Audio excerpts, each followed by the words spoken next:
Joining us now on Six News, the WAMP, formerly Ben Dawkins, now Aussie Trump. Thank you very much for your time. Thank you.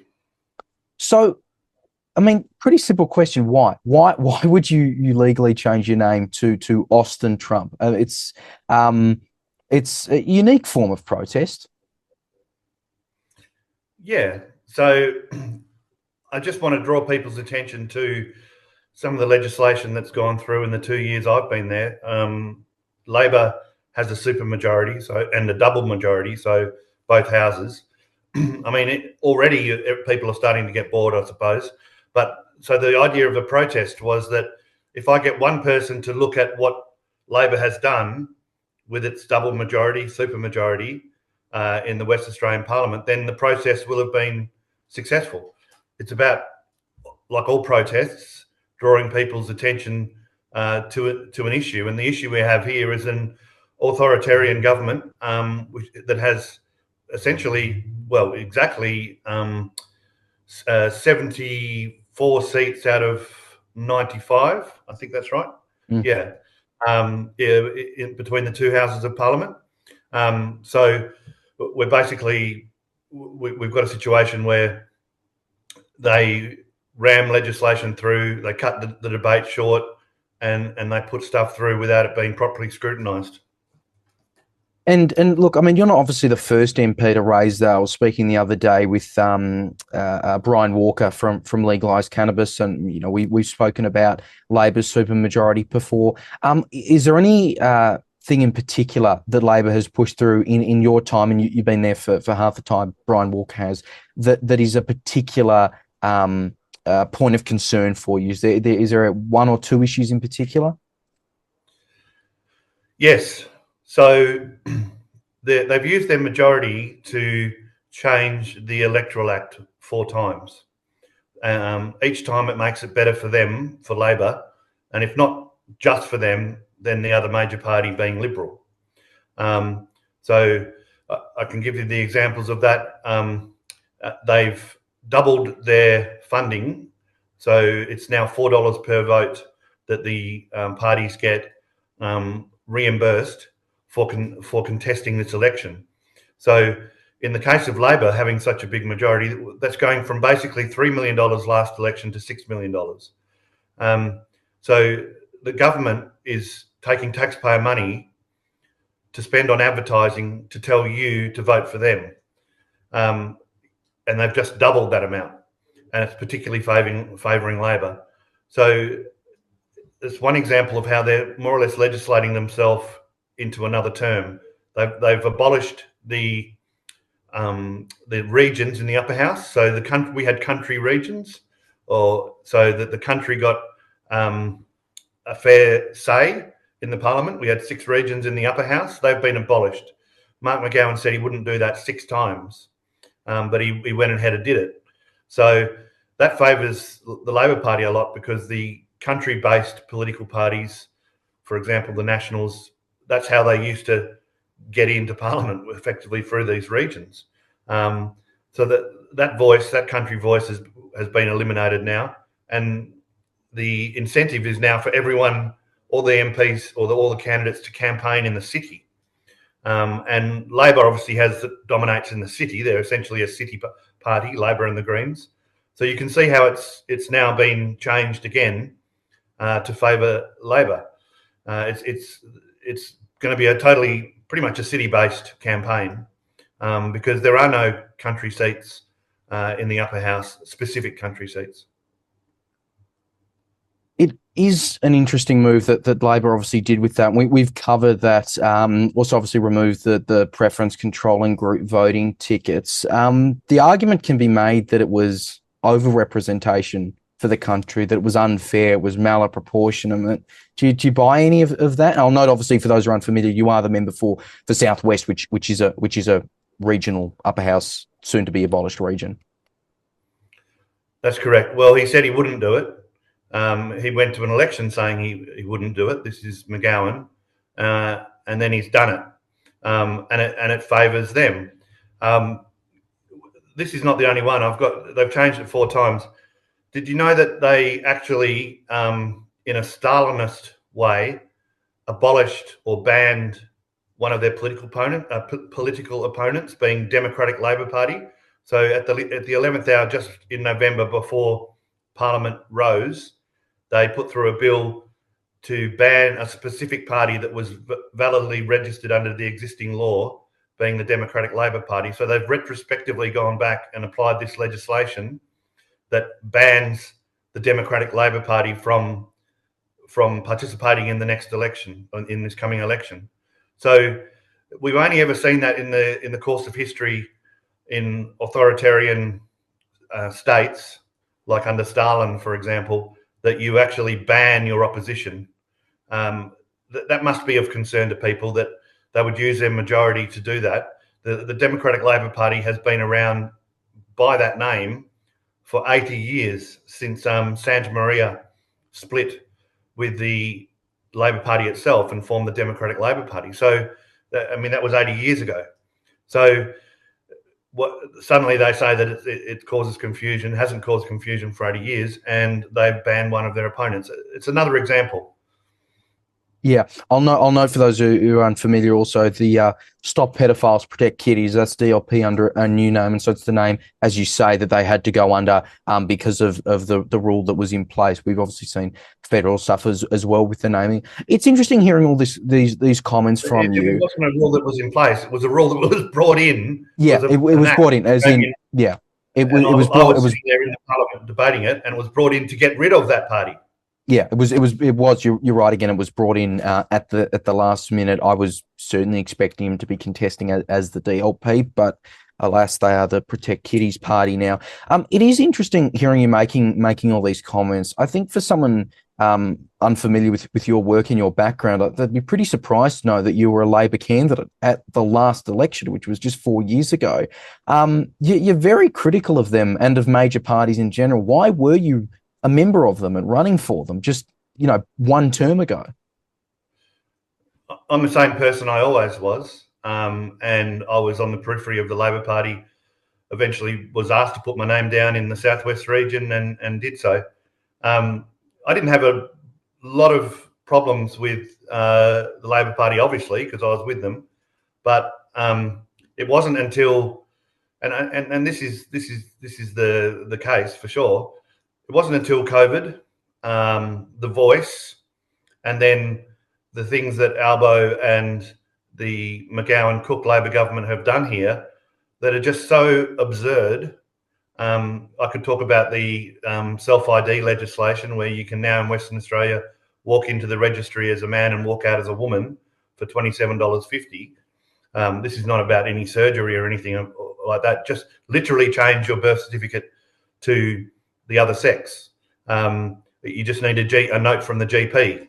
So the ludicrous legislation like that, which has obviously had a lot of backlash because of the potential for intrusion into women's spaces, the potential to mislead our children down this, what they call gender affirming care path, under the illusion that they can become the other sex, which they can't due to the chromosomes.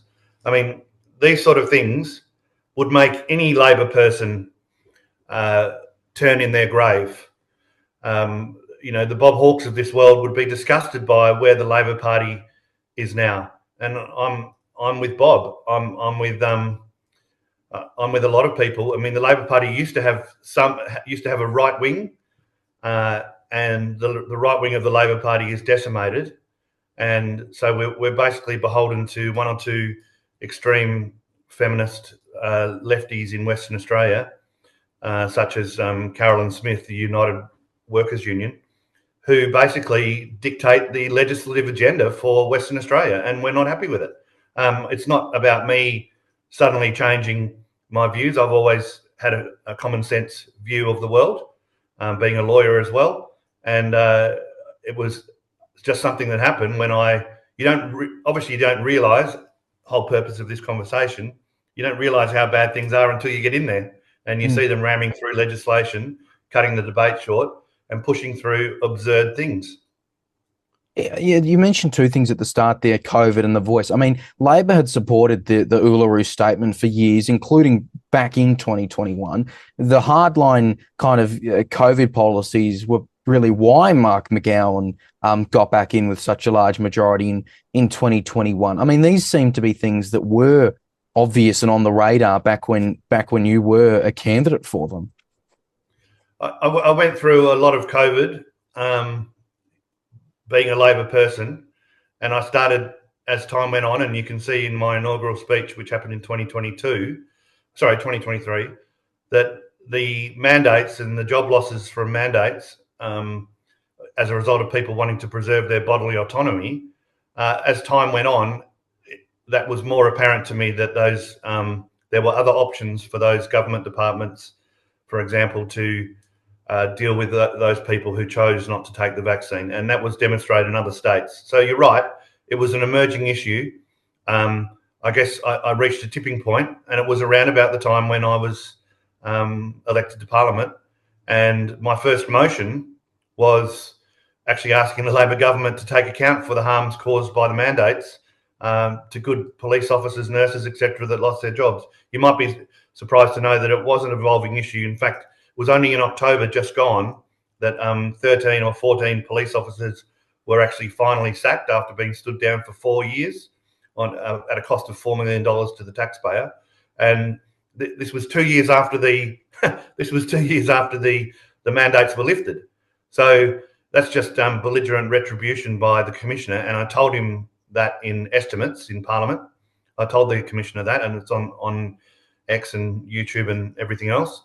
But that it was an emerging issue, and so yes, it was the straw that broke the camel's back. There was an earlier time when I didn't see how oppressive the regime was, but once I saw how oppressive it was, and with the mandates, and the effect it had on the people and the constituents when they come into your office. It's one of the main things when you become an MP. One of the main things that people came to me for was the fact that they still hadn't got themselves back on financially after being sacked as a result of the mandates. It's an evolving issue, or it was an evolving issue. Yeah. Another thing, obviously, you're running as an independent at this election. I'm curious. Do you think you've got a good chance? Because again, I'll note as well, it's not like you're not unaware. You know, you're only in Parliament because the person ahead of you on the ticket didn't want the job, and you got in, you know, through a resignation. Like you weren't even in the 2021 landslide. You didn't pick up a seat then. Do you think voters want you in now? And again, you'll be contesting statewide, obviously. So you only need 2.7% of the vote. So it's not a difficult equation from purely the percentage wise. It looks like we have at the 11th hour formed an independent ticket, so that will help. That was one of the oppressive electoral changes, was that they relegated independents to basically to hide independents below the line on the ballot paper. We've fought back, and we've put together an independent group, subject to final confirmation today, and we'll have a box above the line. So we're back in the race, where the independents are going to appear prominently on the ballot paper with a box above the line. This is something that we've spent money on. We've spent a couple of months doing, and we've got 1,250 signatures, and we've each paid $2,000 each. That's 5 independents for $10,000. So you can see this was all new. None of that existed before. It was just $250. There was no signatures, no nominations. So you can see the hard work we've put into getting independents back on the landscape in a prominent position on the ballot paper. I would say yes. I mean, the 95 MPs in Western Australia, and between the two houses, there's only myself and one of the other independents on the ticket. So that's 2 people that have spoken passionately about mandates, the self-ID legislation, the effect it's having on our children, misleading children potentially into transitioning. So you're actually talking about 2 effective MPs out of 95. It's the other 93 you should be criticising, because what the hell why is the taxpayer paying their wages? But they're prohibited from speaking about anything topical, anything that the people want to talk about. So the issues that people come into your office to talk about can only be spoken about by 1 or 2 independents, because the party system prohibits people, MPs, from talking about community issues, and that's just the reality. go and question those 93 other MPs and ask them why they're not speaking about issues that affect the people. And the answer is their party doesn't allow them to. Very, very happy to have on those other 93 MPs. It's interesting you attack parties. I know obviously you were in a party only a year ago, less than a year ago, really. A few months ago, you were in One Nation. You weren't pre-selected for this. By the sounds of it, when you resigned from the party, am I right in characterising it as if, you know, it didn't really sound like you wanted to? Like, you were very happy to support One Nation and support Pauline Hanson. Why is it then that you've ended up like this, not within the party? Yeah, look, the One Nation experience was a good one. It was Pauline. I still admire Pauline. I've met with her several times. Just couldn't get it over the line in terms of the pre-selection process. I was promised a position at number 2, and ultimately that didn't materialise. And yeah, there's manoeuvring within parties, and it's it's a reality. I mean, there's manoeuvring within a group of independents, so that's of no news to anyone. In relation to parties, I mean, yeah, I sat as an independent when I first got into Parliament. In my inaugural speech, I spoke about the sociology of political parties and the fact that they invariably do control the MPs and stop them from talking about what the membership would like them to talk about. That's really ultimately the case. It's almost impossible to be representative of the people within a party. So yeah, I had one final go with One Nation, and I suppose the experience from One Nation is that has just confirmed for me that independents are the only way to go, and parties, true representation and political parties are mutually exclusive. People can have my mobile number. I've read it out a few times. People can have the mobile numbers of the other people on the independent ticket, Sophia Mamond and so on. And you can call us directly and we'll listen and we'll act accordingly in the Parliament, on the floor of Parliament. I mean, this is the closest you can get to direct representation. It doesn't happen with parties. So maybe I was a slow learner and went back and tried one more time with One Nation. But that was the final straw, and I won't be in a party again. All right. Really appreciate your time. Austin Trump, thank you very much.